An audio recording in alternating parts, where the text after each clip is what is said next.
Pasiyentimiz süd vəzisi xərçəngi diaqnozu ilə 8 kurs kimyəvi dərman müalicəsi qəbul edib və çox gözəl effekt alınıb. Hal-hazırda aparılmış müayinələr nəticəsində demək olar ki, şiş elementləri süd vəzisinin daxilində tapılmır, çox xırdadır.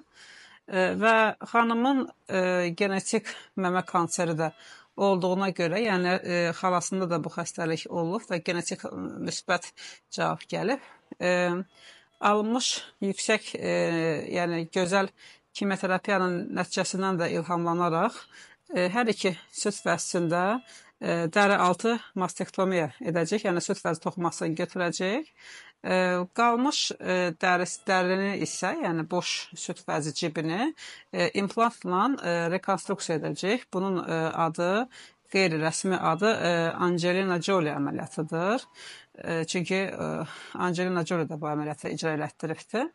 İnşallah biz də bu əməliyyatı pasiyentimizə icra edərək həm uğurlu onkoloji nəticə əldə edərik, həm də gözəl estetik görünüş.